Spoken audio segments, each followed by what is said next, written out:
ये कहानी निशा और काजल नाम की दो अनाथ बहनों की है। निशा और काजल जब बहुत छोटी थीं, तभी एक हादसे में उनके माता पिता की मृत्यु हो गई थी। दोनों बच्चियां अपने माता पिता के मृत शरीर के आगे बैठकर रोए जा रही थीं। तभी एक बहुत अमीर जोड़े की नजर उन दोनों बच्चियों पर जाती है।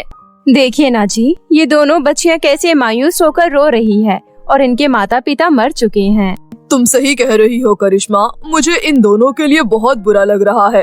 हम इन्हें अपने घर में ले चलते हैं। वैसे भी हमारे पास बहुत पैसा है, इन दोनों बच्चियों को जीवन भर पाल सकते हैं हम। इसमें पूछने वाली क्या बात है जी? चलिए हम इन दोनों को अपने साथ अपने घर ले जाते हैं। करिश्मा और उसका पति उन दोनों बच्चियों को अपने घर ले जाते हैं। क्योंकि उनको उन दोनों बच्चियों का नाम नहीं पता था, इसलिए उन्होंने एक का नाम निशा और एक का नाम काजल रख दिया। उनकी पहले से भी एक बेटी थी जिसका नाम स्वीटी था। करिश्मा और उसका पति काजल और निशा को बहुत प्यार करते थे, लेकिन स्वीटी को इस बात से बहुत जलन होती थी कि उसके माता पिता उन दोनों लावारिस बच्चियों को घर क्यों ले आए। इसी तरह समय बीतता गया और स्वीटी के मन में उन दोनों के प्रति नफरत बढ़ती चली गई। अब वो तीनों बच्चियां बड़ी हो चुकी थी। एक दिन जब करिश्मा और उसके पति बिजनेस पार्टी से वापस घर आ रहे थे, तो उनका भी एक्सीडेंट हो गया, जिस कारण उन दोनों की मृत्यु हो गई। जब इस बात की खबर तीनों बच्चियों को लगी, तो तीनों को बहुत बुरा लगा। मेरे मम्मी पापा मुझे छोड़कर चले गए, मैं तो पूरी तरह से अनाथ हो गई। उनके अलावा मेरे इस दुनिया में और था ही कौन। स्वीटी को इस तरह रोते हुए देखकर निशा और काजल उसके पास जाती हैं और निशा कहती है, चुप हो जाओ स्वीटी, हमें पता है तुम्हारे लिए बहुत मुश्किल की घड़ी है। जब माँ बाप का साया सर से हट जाता है तो कितना बुरा लगता है, ये हमें अच्छे से पता है। और हमारे सर से तो एक बार फिर से माँ बाप का साया हट गया। निशा की बातें सुनकर स्वीटी को बहुत गुस्सा आता है और वो कहती है, तुम्हारी हिम्मत कैसे हुई मेरे कमरे में आने की? मेरे माता पिता मुझे छोड़कर चले गए तो तुम दोनों यहाँ मेरा मजाक बनाने आई हो? अभी के अभी मेरे घर से निकल जाओ। जब तक माता पिता जिंदा थे उन्होंने तुम्हें इस घर में रखा, लेकिन अब मैं तुम दोनों को यहाँ एक मिनट भी नहीं रुकने दूंगी। लेकिन स्वीटी, हमने किया क्या है? ऐसा मत करो स्वीटी, हमें घर से मत निकालो। हमारे पास कोई रहने की जगह नहीं है, हम सड़क पर आ जाएंगे। दया करो हम पर स्वीटी। भगवान के लिए तुम दोनों मुझ पर दया करो और निकल जाओ इस घर से, नहीं तो घर से निकालना मुझे अच्छे से आता है। स्वीटी दोनों बहनों को धक्के मारकर घर से बाहर निकाल देती है।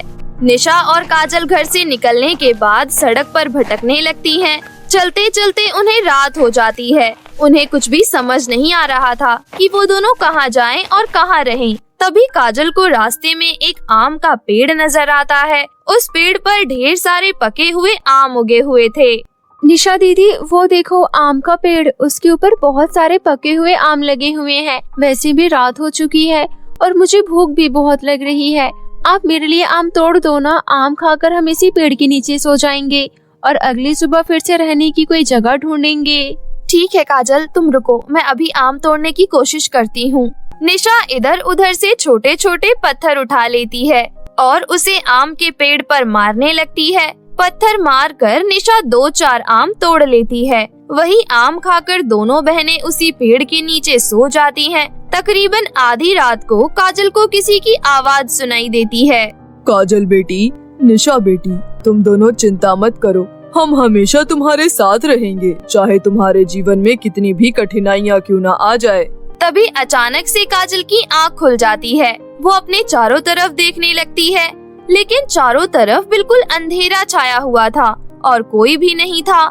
हे भगवान, ये कोई सपना था या सच में यहाँ पर कोई है? शायद कोई बुरा सपना था। बुरा सपना समझकर काजल दोबारा से सो जाती है। अगली सुबह दोनों बहनें अपने लिए कोई किराए का घर ढूंढने लगती हैं, परंतु पैसे ना होने की वजह से कोई उन्हें अपना घर देने को तैयार नहीं था। सभी को एडवांस पैसे चाहिए थे। सुबह से दोपहर हो जाती है, लेकिन निशा और काजल को दूर दूर तक कोई उम्मीद की किरण दिखाई नहीं दे रही थी। वो दोनों बस चलते जा रही थीं। तभी दोनों बहनों को जोरों की भूख लगने लगी। दीदी, मुझे तो फिर से भूख लगने लगी। हाँ काजल, भूख तो मुझे भी बहुत जोरों की लग रही है। तभी उन दोनों की नजर फिर से एक आम के पेड़ पर जाती है, जो थोड़ी देर पहले तक वहाँ पर था ही नहीं। काजल, वो देख आम का पेड़, लेकिन थोड़ी देर पहले तक तो यहाँ पर कोई पेड़ नहीं था, हम वहीं से तो आए हैं। हाँ दीदी, आप सही कह रही हो। और देखो तो जरा, इस पेड़ पर भी ढेर सारे पके हुए आम लगे हुए हैं। शायद हमारी आँखों को धोखा हुआ होगा। चल फिलहाल के लिए ये रसीले आम खाकर अपनी भूख मिटा लेते हैं। निशा आम के पेड़ से 2-4 रसीले आम तोड़ लेती है और दोनों बहनें पेट भर के आम खा लेती हैं। आम खाने के बाद दोनों फिर से अपनी राह पर निकल जाती हैं। चलते चलते आखिरकार उन्हें एक बेकार सी झोपड़ी दिखाई देती है। जब वो दोनों उस झोपड़ी के अंदर जाती हैं, तो उन्हें पता चलता है कि वो झोपड़ी खाली है। काजल, फिलहाल के लिए हमें इस झोपड़ी में ही रहना होगा। चल फटाफट झोपड़ी की सफाई कर लेते हैं। दोनों बहनें मिलकर झोपड़ी की सफाई करने लगती हैं। 2 घंटे की मेहनत के बाद उनका काम हो जाता है, लेकिन थकावट के कारण फिर से उन दोनों को भूख लगने लगती है। दीदी, सफाई तो पूरी हो गई, लेकिन थकावट के कारण फिर से भूख लग रही है। तू यहीं रुक, मैं बाहर कुछ खाने का देख कर आती हूँ। ऐसा कहकर निशा झोपड़ी से बाहर निकलती है। तभी वो देखती है कि उसकी झोपड़ी के बाहर एक बहुत विशाल आम का पेड़ खड़ा है, जिसके ऊपर बहुत सारे रसीले आम लगे हुए हैं। ये देखकर निशा बहुत हैरान हो जाती है और अपनी बहन को आवाज लगाने लगती है। काजल, ओ काजल, जल्दी बाहर आ। निशा की आवाज सुनकर काजल भागती हुई घर से बाहर आती है। क्या हुआ दीदी, इस तरह चिल्ला क्यों रही हो? अरे पगली, सामने देख। जब हम इस झोपड़ी के पास आए थे तब यहाँ पर कोई आम का पेड़ नहीं था, और इस बार मुझे अच्छे से याद है। हाँ दीदी, इस बार मुझे भी बहुत अच्छे से याद है। यहाँ पर कोई आम का पेड़ नहीं था। मतलब जब जब हमें भूख लग रही है तब तब हमारे सामने आम का पेड़ प्रकट हो जा रहा है। ये कैसा जादू है दीदी? पता नहीं बहन, मुझे खुद कुछ समझ में नहीं आ रहा है। निशा और काजल इस तरह की बातें कर ही रहे थे कि तभी आम के पेड़ से आवाज आने लगी। तुम दोनों डरो मत बेटियों, मैं एक जादुई आम का पेड़ हूँ, और जब से तुम दोनों घर से निकली हो तब से मैं तुम दोनों का पीछा कर रहा हूँ, ताकि तुम दोनों सुरक्षित रहो। लेकिन आप हमारी मदद क्यों कर रहे हैं? क्योंकि मेरे अंदर तुम्हारे असली माता पिता की आत्मा समाई हुई है। उनकी मृत्यु के बाद तुम दोनों का क्या हुआ ये जानने के लिए उनकी आत्मा मुक्त नहीं हो पाई, और वो मेरे अंदर समा गई। काफी समय बाद तुम दोनों मुझे फुटपाथ पर दिखाई दिए, तो मैं अपने आप को तुम्हारी मदद करने से रोक नहीं पाया। इसका मतलब कल रात जो मुझे सपना आया था वो सपना नहीं था, वो तुम ही बोल रहे थे। हाँ काजल, मैं तुम्हें समझाने की कोशिश कर रहा था, लेकिन एक बुरा सपना समझकर तुम फिर से सो गई। अब तुम्हें बिल्कुल भी चिंता करने की जरूरत नहीं है। अब मैं तुम दोनों के साथ हूँ। तुम्हें मुझसे जो कुछ भी चाहिए होगा तुम मुझसे बेझिझक मांग लेना। आपका बहुत बहुत शुक्रिया आम का पेड़। मेरा मतलब है माँ पिताजी, आपकी मदद से अब हम कुछ भी कर सकते हैं। फिलहाल के लिए हमें इस झोपड़ी की जगह रहने के लिए एक अच्छा घर दे दीजिए। निशा के कहने पर वो झोपड़ी एक बहुत सुंदर घर में बदल जाती है, जहाँ उनकी जरूरत का सारा सामान मौजूद था। इस तरह अब वो दोनों बहनें उस घर में खुशी खुशी रहने लगती हैं। उन्हें जिस भी चीज की जरूरत होती थी वो जादुई आम के पेड़ से मांग लिया करती थी। अपने साथ साथ वो और भी गरीब बच्चों की मदद करने लगी। एक दिन जब दोनों बहनें गरीब बच्चों को खाना बांट रही थीं, तभी वहाँ पर स्वीटी आ जाती है, जिसकी हालत बहुत खराब थी। यहाँ पर खाना बट रहा है, मुझे थोड़ा सा खाना दे दो। भगवान के लिए थोड़ा सा खाना मुझे भी दे दो, मुझे बहुत भूख लग रही है। 4 दिन से मैंने कुछ नहीं खाया। स्वीटी, तुम्हारी ये हालत कैसे हो गई? तुम्हारे पास तो धन दौलत पैसा सब कुछ था ना? मैं नहीं जानती तुम कौन हो, मुझे बस खाना चाहिए, नहीं तो मैं सारा खाना गिरा दूंगी। स्वीटी, तुम्हें क्या हो गया है?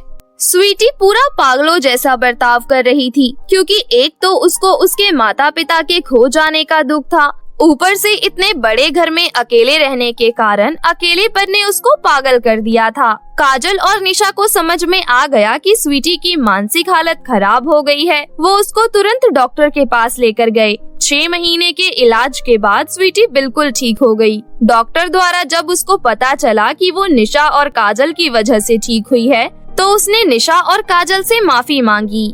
निशा, काजल, तुम दोनों मुझे माफ कर दो। बचपन से मैंने तुम दोनों को बहुत परेशान किया है, उसके बावजूद तुम दोनों ने मेरी इतनी सेवा की। चलो तुम दोनों मेरे साथ घर चलो, हम एक साथ अपने घर में रहेंगे। निशा और काजल खुश हो जाती हैं और दोनों वहाँ से सीधा आम के पेड़ के पास आती हैं और हाथ जोड़कर कहती हैं, आपका बहुत बहुत शुक्रिया माँ पिताजी, मरने के बाद भी आपने हमारा साथ नहीं छोड़ा।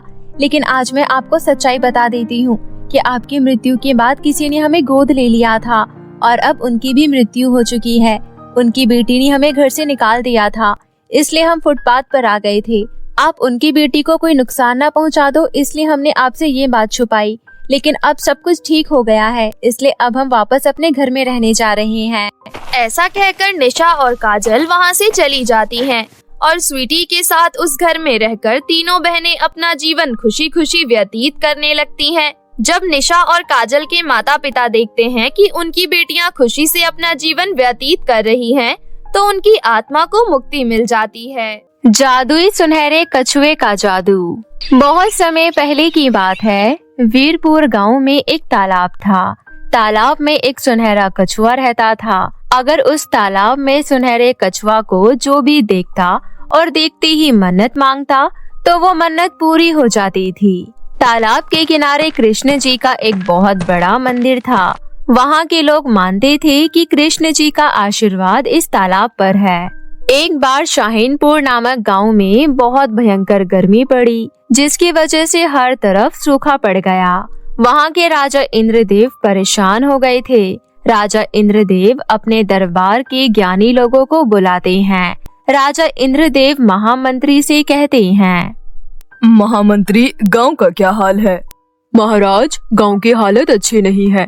चारों तरफ सूखा पड़ने की वजह से गांव के सभी लोग परेशान हैं। सूखा पड़ने की वजह से हम कर भी नहीं वसूल पा रहे हैं। हमारे गांव के खर्चे कैसे पूरे होंगे? हम अपने गांव को कैसे बचाएं? आप सब लोग अपनी अपनी सुझाव दीजिए। पूरे दरबार में सन्नाटा छा जाता है। कोई कुछ नहीं बोलता है। थोड़ी देर के बाद एक दरबारी, जिसका नाम सुजीत है, वो राजा इंद्रदेव से कहता है, महाराज, मेरे पास एक उपाय है, लेकिन मैं वो उपाय आपको अकेले में बताना चाहता हूँ। तुम अपना उपाय सबके सामने बताओ। महाराज, मुझे माफ कीजिए, मैं वो बात सबके सामने नहीं बता सकता। अच्छा चलो ठीक है, चलो तुम मेरे साथ मेरे कमरे में चलो और वहीं पर अपना उपाय बताना।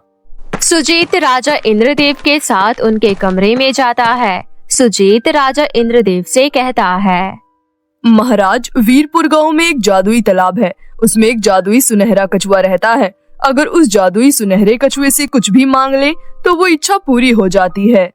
जादुई सुनहरा कछुआ, क्या ये सच है? हाँ महाराज, ये बात बिल्कुल सच है। सुजीत, अगर तुम्हारी ये बात गलत हुई तो तुम्हें मौत की सजा दी जाएगी और सही हुई तो बहुत सारा इनाम मिलेगा।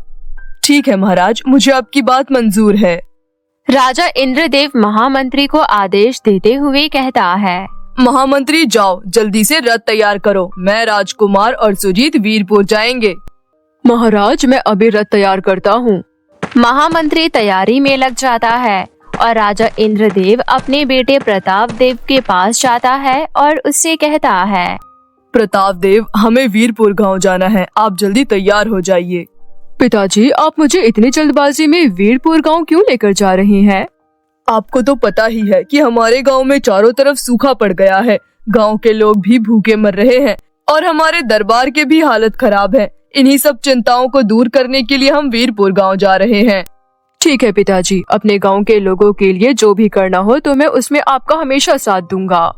थोड़ी देर बाद राजा इंद्रदेव, राजकुमार प्रताप देव और सुजीत वीरपुर गांव पहुंच जाते हैं। वो देखते हैं कि पूरे गांव में हरियाली है और गांव के लोग खुशी खुशी रह रहे हैं। राजा इंद्रदेव को वहां देखते ही गांव के सभी लोग चौंक जाते हैं। राजा इंद्रदेव, राजकुमार प्रताप देव और सुजीत गांव के मुखिया के पास जाते हैं और उन्हें अपनी सारी परेशानियां बताते हैं और उस जादुई सुनहरे कछुए के बारे में भी बताते हैं। उनकी बात सुनकर मुखिया कहता है, महाराज, आपकी परेशानी का समाधान अभी नहीं हो सकता। क्यों, क्या हुआ मुखिया जी? राजकुमार जी, जादुई सुनहरा कछुआ सिर्फ जन्माष्टमी के दिन अपना दर्शन देता है। जन्माष्टमी आने में अभी 3 महीने हैं। 3 महीने हैं अभी जन्माष्टमी में, लेकिन हम जल्दी उस जादुई सुनहरे कछुए से मिलकर जाएंगे। मुखिया और इंद्रदेव हैरानी से राजकुमार को देखने लगते हैं। राजकुमार प्रताप कहता है, पिताजी, आप पूजा पाठ की सामग्री मंगवा दीजिए और पंडित जी को भी बुला लीजिए। थोड़ी देर में सब इंतजाम हो जाता है। सभी लोग तालाब के किनारे मंदिर के पास चले जाते हैं। प्रताप देव अपने पिता इंद्रदेव से कहता है, पिताजी, हम यहाँ कृष्ण जी की पूजा करेंगे और तब तक करेंगे जब तक कृष्ण जी हमसे खुश ना हो जाए। महाराज इंद्रदेव सोचते हैं, हम तो यहाँ सुनहरे कछुए को देखने आए थे और राजकुमार प्रताप देव यहाँ पूजा पाठ करवा रहे हैं। राजकुमार प्रताप देव पंडित जी से कहता है, पंडित जी, पूजा की तैयारी शुरू कीजिए। ठीक है राजकुमार जी, लेकिन मुझे पूजा किस चीज के लिए करना है? पंडित जी, हमें कृष्ण भगवान को खुश करना है। ठीक है राजकुमार जी। पूजा शुरू हो जाती है। पूजा में गांव के सभी लोग आ जाते हैं। यहाँ पूजा 6 दिन तक चलती रहती है। 7वें दिन पूजा फिर शुरू हो जाती है। सुबह सुबह काले बादल आसमान में दिखने लगते हैं। थोड़ी देर बाद तेज बारिश शुरू हो जाती है। बारिश शाहीनपुर गांव में भी होने लगती है। सभी लोग अपने अपने घर में चले जाते हैं। राजकुमार मंदिर के पास ही बैठा रहता है। तालाब का पानी मंदिर की सीढ़ियों तक आ जाता है। तभी प्रताप देव को लगता है कि उसे कोई प्रताप देव कहकर बुला रहा है। प्रताप देव कहता है, कौन है जो मुझे बुला रहा है? तभी प्रताप देव की नजर तालाब पर पड़ती है और वो जादुई सुनहरा कछुआ देखता है। वो कछुआ प्रताप देव से कहता है, प्रताप देव, मैं जादुई सुनहरा कछुआ हूँ। अरे वाह, जादुई सुनहरा कछुआ, आपसे मिलकर मैं बहुत खुश हुआ। मैंने आपके जैसा सुनहरा कछुआ कभी नहीं देखा। मैं भगवान कृष्ण जी का अंश हूँ। आपने मेरी इतनी तपस्या करी कि मुझे आना ही पड़ा। आपसे मिलकर मुझे भगवान श्री कृष्ण जी के भी दर्शन हो गए। बताइए, मैं आपकी कैसे मदद कर सकता हूँ? आपने तो पहले ही हमारी मदद कर दी है, इतनी अच्छी बारिश करके। बस आपसे एक और विनती थी कि हमारे गांव में एक ऐसा ही तालाब बना दीजिए जिससे कभी सूखा पड़े तो लोग बिना पानी के ना मरे। ठीक है, आपकी इच्छा पूरी होगी, क्योंकि आप लोगों ने इतने प्रेम भाव से पूजा की है कि भगवान कृष्ण भी बहुत खुश हैं। लेकिन आपने अपने लिए तो कुछ मांगा ही नहीं। सुनहरे कछुआ जी, आपने सही कहा, लेकिन मेरे लिए सब कुछ मेरी प्रजा है। अगर प्रजा खुश रहेगी तो मुझे किसी चीज की कोई कमी नहीं होगी। राजकुमार, मैं आपकी बातों से बहुत खुश हुआ। आपकी सोच बहुत अच्छी है। मैं आपको ये जादुई मोर पंख उपहार दे रहा हूँ।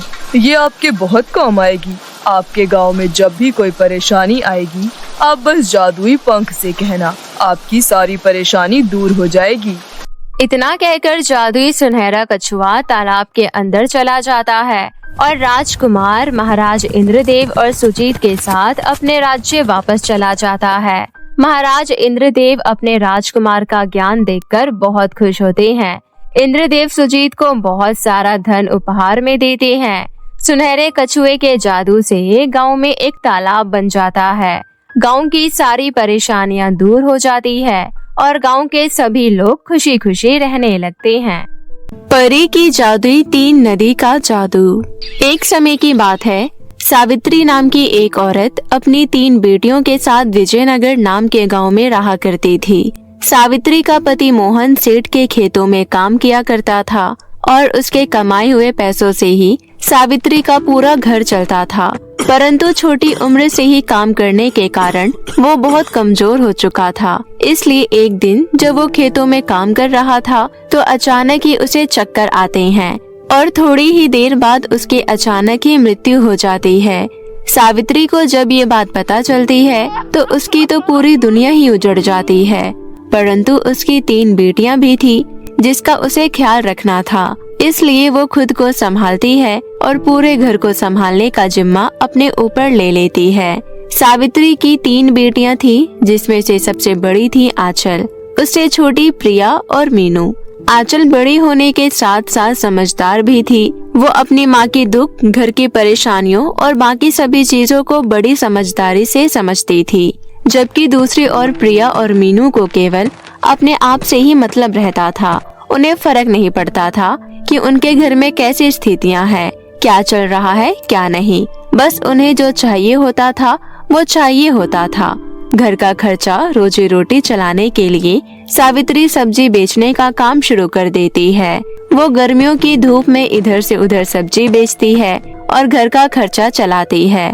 परंतु वो इतना कुछ कर कर भी अपनी दोनों छोटी बेटियों प्रिया और मीनू को खुश नहीं कर पाती थी, क्योंकि उन दोनों की डिमांड ही कभी पूरी नहीं होती थी।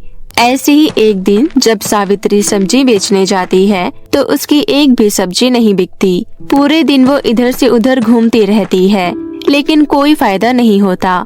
शाम के वक्त वो सोचती है, मेरी तो कुछ समझ में ही नहीं आ रहा है कि मैं क्या करूं। वहाँ घर पर मेरे बच्चे भूखे बैठे हैं और यहाँ मेरे पास उन्हें खिलाने के लिए कुछ भी नहीं है। मुझे तो प्रिया और मीनू ने कहा था कि मैं उनके लिए बर्गर लेकर आऊं और यहाँ मेरे पास सूखी रोटी के पैसे भी नहीं हैं। हे भगवान, ये तो हमें कैसे दिन दिखा रहा है।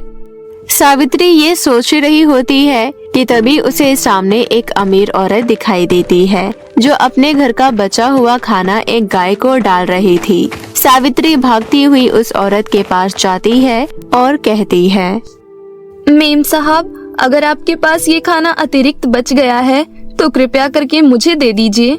देखिए, मैं भिखारन नहीं हूँ, मैं मेहनत करके सब्जी बेचती हूँ, लेकिन आज मेरी एक भी सब्जी नहीं बिकी है और मेरे बच्चे घर पर भूखे हैं, इसलिए मुझे खाने के लिए आपके आगे हाथ फैलाने पड़ रहे हैं। कोई बात नहीं, ये खाना तुम ले जाओ। वैसे भी ये खाना मैं गाय को डाल रही थी। अगर तुम्हें चाहिए तो तुम रख लो, और अगर तुम्हें पैसे की जरूरत है तो मेरे घर पर आ जाओ। मेरे घर पर आज एक पार्टी थी, तो उस पार्टी के बाद घर पर काफी कचरा फैल गया है और काफी सारे बर्तन भी है। अगर तुम उन्हें साफ कर दोगी तो मैं तुम्हें कुछ पैसे दे दूंगी। सावित्री उस औरत की बात मानती है और उसके घर पर चली जाती है और सारा काम कर लेती है, जिसके बाद वो औरत सावित्री को कुछ पैसे दे देती है। खाना और पैसे लेकर सावित्री जैसे ही घर आ रही होती है तो एक गाड़ी आकर सावित्री को टक्कर मार देती है। टक्कर जोरदार नहीं थी, इसलिए सावित्री की जान बच जाती है, परंतु उसे काफी चोटें आती है। कुछ लोग सावित्री की मरहम पट्टी कराकर उसे घर पहुंचा देते हैं। अपनी माँ को इस हालत में देखकर आंचल की तो जैसे सांसें अटक जाती है और वो अपनी माँ से कहती है, ये क्या हो गया माँ तुम्हें? तुम्हें इतनी सारी चोटें कैसी आई? ये सब हम लोगों की गलती है, हमारी वजह से ही तुम बाहर जाती हो। ऐसा नहीं है मेरी बच्ची, ये तो भगवान की मर्जी है, जो होना होता है वो होकर ही रहता है।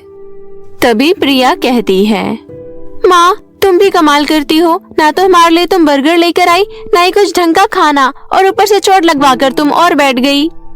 हाँ प्रिया दीदी बिल्कुल सही कह रही हैं। हमारा बर्गर खाने का कितना मन था, लेकिन नहीं, आपका ये ड्रामा शुरू हो गया। तुम दोनों को बिल्कुल भी शर्म नहीं आती इस तरह की बातें करते हुए। एक तो माँ को इतनी चोट लग गई है और तुम्हें अभी भी अपने बर्गर की चिंता लगी हुई है। कोई बात नहीं आंचल, ये दोनों अभी छोटी हैं, इनमें समझ नहीं है, इसलिए ऐसी बातें कर रही हैं। बड़ी होंगी तो समझदार हो जाएंगी। नहीं माँ, बहुत हो चुका है। ये आपकी मेहनत आपके दुख दर्द को बिल्कुल नहीं समझते, क्योंकि इन्हें घर बैठे बैठे सब कुछ मिल जाता है। इन्हें बाहर की दुनिया की कोई समझ नहीं है। अगर ये एक दिन भी बाहर खाने के लिए भटके तब इन्हें पता चलेगा कि आपकी क्या अहमियत है। माँ, आज से आप घर पर रहेंगी और मैं, मीनू और प्रिया खाने का इंतजाम करेंगे, और इसके लिए हम कल से शहर में काम ढूंढने जाएंगे। पर आंचल। नहीं माँ, अब और नहीं, आपको मेरी बात माननी होगी, और तुम दोनों को भी, समझी? अगले दिन आंचल प्रिया और मीनू को लेकर जंगल के रास्ते से शहर की तरफ निकल पड़ती है। प्रिया और मीनू को आंचल पहले से ही पसंद नहीं थी, लेकिन जो कल हुआ उसके बाद से तो मीनू और प्रिया आंचल से नफरत करने लगी थी। जंगल के रास्ते में वो लोग आपस में बात कर रहे थे। मुझे तो समझ ही नहीं आता कि ये आंचल की बच्ची अपने आप को समझती क्या है। अगर हमसे बड़ी है तो क्या हम पर रोब जमाएगी, हमसे काम करवाएगी? हाँ प्रिया दीदी, आप बिल्कुल सही कह रही हो। अब हम क्या इस उम्र में काम करेंगे? ये सब काम तो माँ को ही करने चाहिए, लेकिन ये आंचल की बच्ची हमें भी काम करवाने के लिए शहर ले जा रही है। मुझे नहीं जाना कहीं भी काम करने के लिए। तू चिंता मत कर, हम कहीं नहीं जाएंगे काम करने के लिए। बल्कि मैं तो कहती हूँ अभी जंगल के रास्ते में कई खतरनाक जानलेवा जानवर होंगे। हम इस आंचल की बच्ची को उन्हीं जानवरों के सामने फेंक देंगे, फिर ये जाने और वो जानवर जाने। इसके बाद हम वहाँ से भागकर घर वापस चले जाएंगे। बाकी माँ तो हमें है ही खिलाने वाली। क्या बात है दीदी, आपका आइडिया तो फर्स्ट क्लास है। ऐसी ही बातें करते हुए वो दोनों आंचल के साथ जा रही थी। तभी रास्ते में उन्हें एक बूढ़ा लकड़हारा दिखाई देता है, जो कि बहुत ही कमजोर था। वो उन तीनों लड़कियों को देखकर कहता है, बच्चियों, क्या आपके पास कुछ खाने के लिए है? मैं बहुत भूखा हूँ। मैंने बहुत दिनों से कुछ नहीं खाया। मेरी मदद कीजिए। उस बूढ़े लकड़हारे की बात सुनकर प्रिया कहती है, अरे अगर हमारे पास खाने के लिए होता तो हम काम करने के लिए क्यों जाते? बड़ा या खाना मांगने वाला, खुद कमा कर नहीं खा सकता है क्या? प्रिया, अगर हमारे पास खाने के लिए नहीं है तो तुम इन्हें प्यार से भी मना कर सकती हो। इस तरह से भड़कने की क्या जरूरत है? बाबा, हमारे पास आपको देने के लिए कुछ भी नहीं है। कृपया करके हमें माफ कर दीजिए। हम अभी शहर जा रहे हैं। अगर हमें कुछ खाने के लिए मिलता है तो आते वक्त हम आपको देते हुए जाएंगे। ऐसा कहकर आंचल आगे बढ़ जाती है। कुछ दूर आगे बढ़ने पर मीनू और प्रिया को झाड़ियों के पीछे कुछ बाघ आपस में लड़ते हुए दिखाई देते हैं। तभी वो दोनों आंखों से इशारा करती हैं और झाड़ियों के अंदर आंचल को धक्का दे देती है और वहाँ से भाग जाती है।